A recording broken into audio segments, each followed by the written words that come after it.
കൊല്ലം സുധിയുടെ ഭാര്യയുടെ വസ്ത്രധാരണമാണ് ഇപ്പോൾ സമൂഹ മാധ്യമങ്ങളിൽ കത്തുന്ന വിഷയം എന്ന് വേണമെങ്കിൽ പറയാം. മറ്റ് പല പ്രധാനപ്പെട്ട വിഷയങ്ങൾ മാറ്റി നിർത്തി ഇവരുടെ ഈ ഒരു വസ്ത്രധാരണവും ഫോട്ടോഷൂട്ടും ഒക്കെ തന്നെയാണ് പ്രധാന വിഷയം. ഒരു തന്റേടവും ഒരു അഹങ്കാരവും മുഖത്തുണ്ടെന്നും ആ അഹന്തയിലാണ് ഇതെല്ലാം ഉണ്ടാകുന്നത് എന്നും ഒക്കെ തന്നെ കമന്റുകൾ ധാരാളമുണ്ട്. നമ്മൾ സാധാരണ രീതിയിൽ പറയാറുണ്ട്, മുത്തിയും മുത്തിയുടെ മുത്തിയും ഇവർക്കൊക്കെ തന്നെ തെറിവിളിയാണ് ഇപ്പോൾ ഈ കൊല്ലം സുധിയുടെ ഭാര്യ കേട്ടുകൊണ്ടിരിക്കുന്നത്. സ്വപ്ന സുരേഷും ഇപ്പോൾ രംഗത്തെത്തിയിരിക്കുകയാണ്.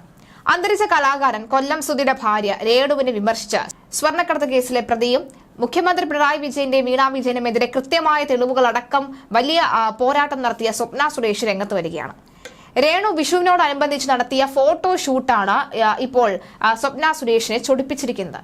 രേണു വിഷുവിനോടനുബന്ധിച്ച് നടത്തിയ ഫോട്ടോഷൂട്ട് ചിത്രങ്ങൾ പോസ്റ്റ് ചെയ്തതിന് പിന്നാലെയാണ് വിമർശനവുമായി സ്വപ്ന സുരേഷ് രംഗത്ത് വരുന്നത്. കഴിഞ്ഞ ദിവസം വിഷു ആശംസകൾ നേർന്നുകൊണ്ട് പുതിയ ഫോട്ടോഷൂട്ട് ചിത്രങ്ങൾ രേണു സുധി ഷെയർ ചെയ്തിരുന്നു. ഈ സ്കേർട്ടും ബ്ലൗസും ധരിച്ച് സിമ്പിൾ മേക്കപ്പും ഓർണമെന്റ്സും ഒക്കെ അണിഞ്ഞാണ് ഫോട്ടോ ഉള്ളത്. ഒരു സ്ത്രീക്ക് ഉണ്ടായിരിക്കേണ്ട ഏറ്റവും ആകർഷകമായ കാര്യം ആത്മവിശ്വാസമാണ്. സ്ത്രീകളാണ് സമൂഹത്തിന്റെ യഥാർത്ഥ ശില്പികൾ. ശക്തരായ സ്ത്രീകൾക്ക് ഈ ആറ്റിറ്റ്യൂഡ് ഇല്ല, മാനദണ്ഡങ്ങളുണ്ട് എന്നിങ്ങനെയുള്ള കുറിപ്പുകളോട് കൂടിയാണ് ചിത്രങ്ങൾ പങ്കുവച്ചിരിക്കുന്നത്. എന്നാൽ ഈ ചിത്രത്തിനെതിരെയാണ് സ്വപ്ന സുരേഷ് വിമർശനം ഉന്നയിച്ചിരിക്കുന്നത്. വിധവയായ ഒരേ ഒരു സ്ത്രീ രേണു മാത്രമല്ലെന്നും ദയവായി തങ്ങളുടെ സംസ്കാരത്തെ ബഹുമാനിക്കൂ എന്നുമാണ് സ്വപ്ന സുരേഷ് കുറിച്ചത്. ഇതാണോ 2025 പുതിയ വിഷു? ദയവായി ഞങ്ങളുടെ സംസ്കാരത്തെ ബഹുമാനിക്കണമെന്ന് അഭ്യർത്ഥിക്കുന്നു.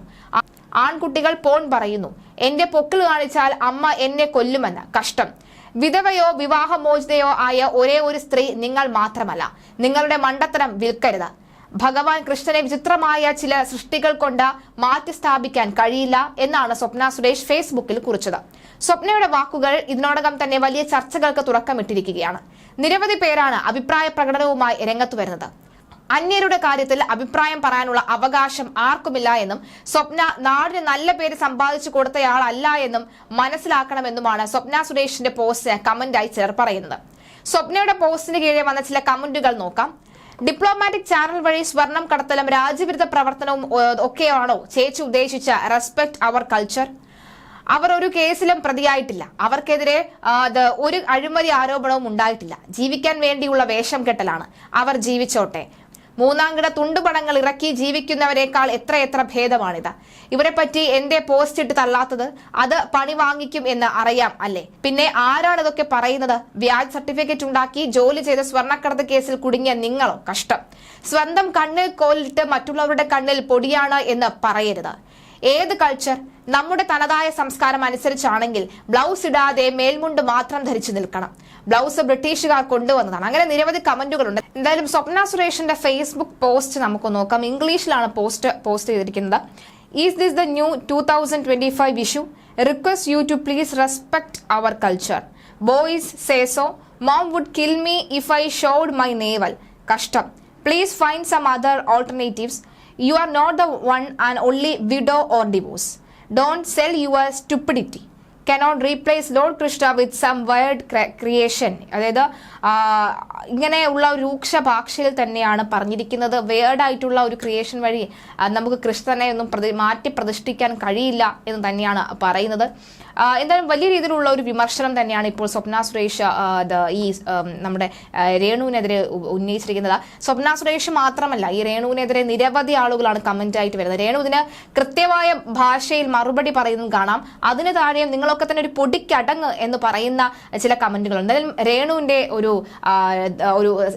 ഇതിനൊക്കെയുള്ള ഒരു മറുപടി എന്താണ് നമുക്കൊന്ന് കേൾക്കാം. അങ്ങനെയൊക്കെ ഉണ്ടായിരുന്നു. ഞാൻ കമന്റ് ഒന്നും കണ്ടില്ലടാ. കമന്റും കണ്ടില്ല. അധികം ഞാനിത് ശ്രദ്ധിച്ചില്ല. കാരണം ഞാൻ തിരക്കായോണ്ടാണ്, നാടകത്തിന്റെ തിരക്കാണ്. പിന്നെ അങ്ങനെയൊക്കെ വന്നായിരുന്നു കമന്റ്. ശരിയാണ്, അതൊരു ആഡ് ഷൂട്ടായിരുന്നു. അതിനിപ്പം വിമർശകർ പലതും പറയും, അതൊന്നും മൈൻഡ് ചെയ്യത്തില്ല. പിന്നെ ഈ എൻ്റെ പേഴ്സണലായിട്ട് ഈ കുത്തുമ്പോഴാണ് എനിക്ക് തിരിച്ച് മറുപടി കൊടുക്കാൻ തോന്നുന്നത്.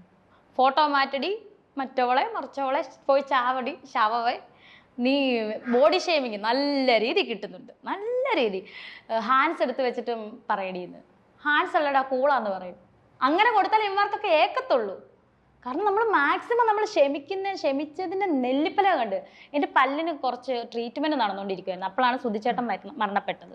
സോ ആ ട്രീറ്റ്മെൻറ്റ് നടന്നിട്ടില്ല. ഇനിയിപ്പം പൈസയൊക്കെ കുറച്ച് ആകും. അതാണ് ഈ പല്ലിനൊരു ഈ താടിക്കൊരു വിഷയം. അതിനാണ് ഞാൻ ഹാൻഡ്സ് വെച്ചിട്ടാണ് സംസാരിക്കണേ.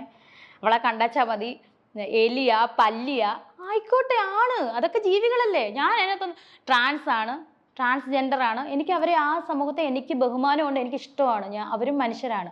ഇങ്ങനെ പറഞ്ഞു ജിഷ ചേച്ചിയുടെ അമ്മേനെ പോലാണ്. ഇനി നിങ്ങൾ ഇതിലപ്പുറം കമന്റ് ഇട്ടാലും എനിക്ക് വിഷയമല്ല. പക്ഷെ തെറി വിളിക്കരുത്. തെറി എനിക്ക് സഹിക്കാൻ പറ്റും. തെറിയും പിന്നെ വൃത്തിയും ഭയങ്കര വൃത്തി കേട്ടത്.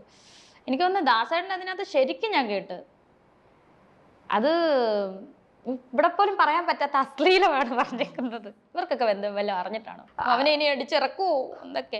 വീട്ടുകാർക്കില്ല അത്ര പ്രശ്നം, നാട്ടുകാർക്കാണ്. അയ്യോ, അല്ല കഴിച്ചാലും ഇവറ്റകൾക്ക് എന്താന്നേ. അതെ, ഇവർ ആരുടെയും ഭർത്താക്കന്മാരെ എനിക്ക് വേണ്ട, ഞാൻ കെട്ടാനും വരുന്നില്ല ആരെ. ഒരു കുഞ്ഞുങ്ങളുടെയും കണ്ണുനീര് വീഴ്ത്തിക്കൊണ്ട് എനിക്കൊന്നും വേണ്ട.